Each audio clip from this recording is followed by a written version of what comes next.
Sejam muito bem-vindos ao podcast De Papo com a Fono. E para quem ainda não teve oportunidade de ouvir os episódios anteriores, vale a pena conferir. Eu sou a fonoaudióloga Viviane Rimes, coautora de 2 obras, especialista em linguagem e fono amiga da gagueira. Conheçam um pouco mais do meu trabalho no perfil do Instagram, @VivianeRMSS. E no episódio de hoje abordaremos o tema do backstage ao lançamento. Como são as gravações do podcast? E o convidado especial será o meu grande amigo e parceiro que me ajudou a chegar ao atual formato deste podcast. Wallace Ramalho, o DJ MP4. Ele começou sua carreira de rádio no início dos anos 90. Teve passagens pelas rádios Transamérica, Jovem Pan, Jovem Rio e FM O Dia. MP4 também já participou de vários programas de televisão como Xuxa Park, Planeta Xuxa, Gilberto Barros da Band, Domingo Legal, dentre outros. Como grande conhecedor musical, foi consultor e apresentador do Shoptime, canais Sky e Net. De lá para cá, se transformou em produtor musical, DJ, locutor e hoje é um dos DJs mais conhecidos no Brasil e também parte do mundo. Chega mais, Wallace, DJ MP4, que prazer recebê-lo aqui. Vivi, tudo bem? Prazer todo meu, é uma honra estar participando desse podcast.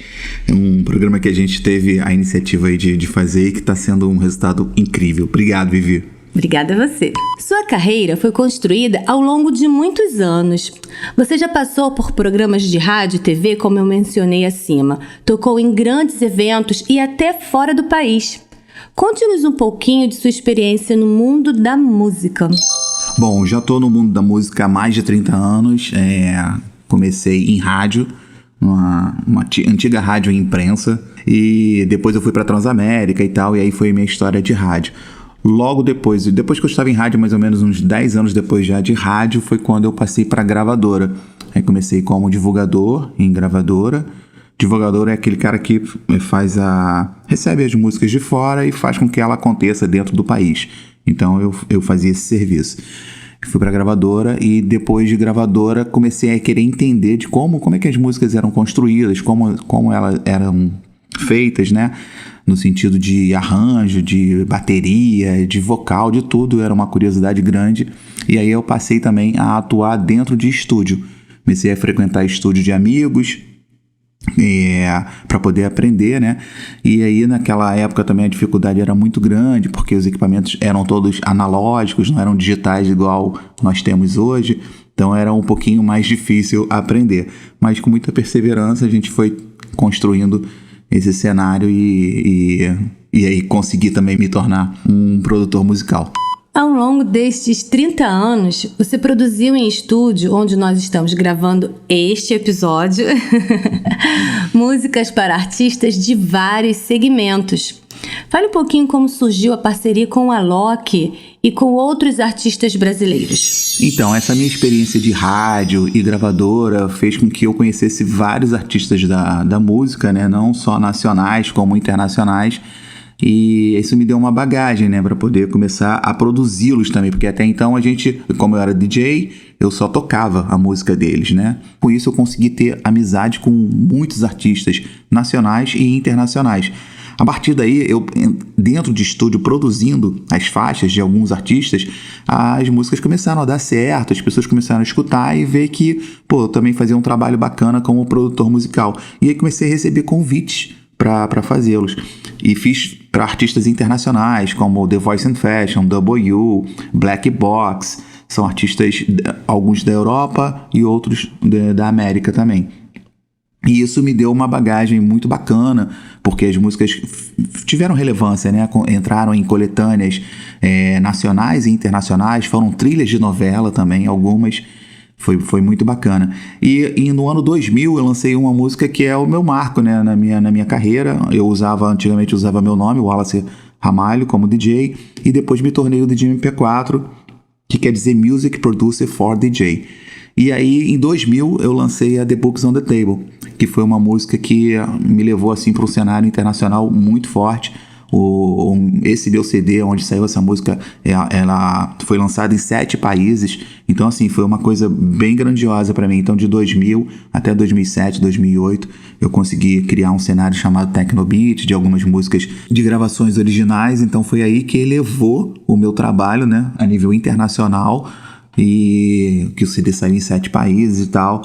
E aí no ano passado, eu recebi uma mensagem muito inusitada no meu Instagram, @DJMP4, no meu Instagram. Quando eu olhei lá na caixinha de mensagem, Alok, eu falei, não é possível, né? Não deve ser algum fake, né? Mas aí quando eu vi, realmente era o Alok e ele ficou super empolgado. Ele falou, cara, essa música é incrível, vamos regravá-la, vamos refazer essa música, porque ela tem uma pegada muito bacana, eu acho que ele merece um remix e tal. Pô, eu fiquei super lisonjeado, porque ele é o maior DJ do Brasil e tá entre os 10 do mundo, então assim, eu bati no teto, assim, eu falei, cara, que maneiro, que incrível, vamos fazer. E aí eu autorizei, né, eu não mexi em nada, não fiz nada na versão dele, realmente ele fez tudo, e só saiu o meu nome lá, mas não importa, o importante é que a música é minha e eu tô lá junto desse cara que é um grande artista, e eu fiquei muito feliz. Parabéns, você merece, realmente a música é bem bacana. Foi uma surpresa pra você, Wallace, ver o seu vídeo viralizado num programa americano? Bom, pra quem não tá entendendo, eu apareci no Jimmy Fallon. O Jimmy Fallon é o apresentador de talk show mais conhecido no planeta, né? Ele grava esse programa em Nova York. E eu tava em casa um dia assistindo TV, assim, de bobeira, de noite, tipo, sei lá, 11, meia-noite. Aí começou a tocar meu telefone, começou a vibrar um montão de mensagens uma atrás da outra. Pessoas de fora, meus conhecidos de fora, que moram fora do Brasil, né? Nos Estados Unidos, no Canadá. Começaram a pingar mensagem. Falaram, cara, tu tá aparecendo no Jimmy Fallon. Você tá aparecendo... Eu falei, cara, como assim tô aparecendo no Jimmy Fallon? Achei que estavam brincando, achei que estavam me zoando, né? Alguém parecido comigo e tal. Ele falou, não, você tá aparecendo e tal. E aí no dia seguinte passava o Jimmy Fallon aqui no Brasil. Aí eu fui assistir. Quando eu vi, eu fiquei louco, porque ele pegou uma capa do The Books on the Table, da minha música, no Spotify, e fez um print assim grandão e falou, né, de mim, ficou falando. O programa, ele nesse momento do programa, era um quadro onde ele ficava falando de músicas engraçadas ao redor do mundo. E aí ele falou da minha música. Ele tinha falado de mais umas 5 ou 6 músicas antes, e a minha música foi a última do quadro. Então, assim, foi uma coisa incrível. Ele ficou um tempão falando da minha música, ele ficou dançando, ele pulou, a galera vibrou, assim. Foi muito engraçado. Não sei se ainda tem no YouTube, mas se você quiser dar um Google e procurar. As pessoas curtiram muito.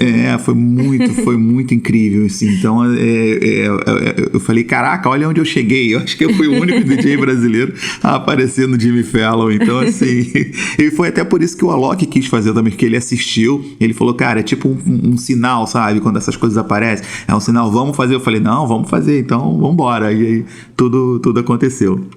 Você me ajudou em todo o processo de criação do podcast de Papo com a Fono. Desde a escolha do nome, das cores, layout, passando pelo formato do programa, produção, até a publicação nas plataformas digitais. Conte um pouquinho como surgiu essa ideia e como as pessoas que nos escutam podem também ter o seu conteúdo no podcast, afinal, vem crescendo a cada dia como um meio de informação e marketing digital. Então, Vivi, você é uma profissional incrível, você não podia ficar de fora de podcast, né? Podcast é uma realidade mundial. Todo mundo hoje sabe o que é um podcast, escuta podcast, com o tempo corrido das pessoas hoje, ninguém tem tempo de ler muito, então o podcast ajuda pra caramba. Então você tá no seu carro, você tá em casa, você quer escutar, quer absorver conhecimento, eu acho que o podcast é uma ferramenta muito legal. Sabe? Então acho que você também um fator importante é você passar seu conhecimento, né? Você passar o que você aprendeu ao longo da sua carreira, ao longo da sua vida com a sua profissão de fono, passar adiante a informação é muito importante. Então eu escutei, editei, montei toda a primeira temporada, eu aprendi muito incrível, porque a gente não tem noção de que algumas áreas precisa de um fono, de um otorrino. Você entrevistou profissionais que cuidam de vozes de grandes artistas, grandes cantores e tal, e aí você fala, por quê? Por que isso acontece, né? Por que o fono tem que estar ali? Porque realmente você tem que cuidar da respiração, da dicção, de tudo, do diafragma, de tudo. O cara vai ter que cantar ali 2-3 horas num trio elétrico, de repente, e a fono ajuda muito, né, na construção do pulmão, né? Para o cara poder conseguir ficar ali curtindo aquilo ali, né? Cantando aquilo ali. Então, eu acho que todo mundo que tem uma história para contar, todo mundo que quer passar conhecimento, ou então quer só formatar um diário, que seja, faça um podcast. É tão simples hoje, não é difícil. Você pode dar um Google aí que tem várias instruções, mas no primeiro passo você pode baixar um aplicativo chamado Anchor, e ali você pode mandar o link para o seu convidado e vocês batem um papo como se vocês estivessem trocando ideia por telefone, grava aquilo, às vezes nem precisa editar, do jeito que foi gravado, coloca no ar, porque vai para todas as plataformas digitais, vai para o Spotify, Deezer, Tidal, vai para tudo quanto é lugar. Então eu acho que é muito importante. E o próximo passo, né, Vivi, a gente tem que ir pro YouTube, pro vídeo, porque tem um podcast de vídeo também, que parece que os seus pacientes até perguntam, né? Isso, os meus pacientes, eles já estão me perguntando. Eu sempre comunico às famílias, as famílias que me procuram, os pais dos meus pacientes, que em grande maioria realmente de criança. E aí as crianças me perguntam, Tia Vivi, e aí, quando é que você vai aparecer no YouTube? Eu só escuto a sua voz. Exatamente, porque tem uma febre hoje de podcast no YouTube, mas podcast, você vendo ali a pessoa, esse bate-papo que a gente está tendo aqui agora, podia ter uma câmera aqui filmando a gente e depois a gente colocar isso no YouTube, mas eu entendo que para isso precisa ter um cenáriozinho, precisa ter alguma coisa, né? E você, de repente, ainda não está preparada para... Não, então assim, você me incentivou muito, né? Desde o início eu tinha muita incerteza, muita dúvida, muito medo. A gente sempre fica se cobrando, né? E eu lembro que a minha amiga queridíssima Valéria Leal, que ela gravou comigo um podcast. Foi ela incrível, é da Bahia. Muito bom o podcast dela. Isso, ela é fono da Anitta, da Daniela Mercury, Margareth Menezes, enfim, ela cuida dos artistas de trio elétrico, né, da Bahia, e ela falou uma frase pra mim que ficou muito, assim, na minha cabeça. Vivi, melhor feito do que perfeito.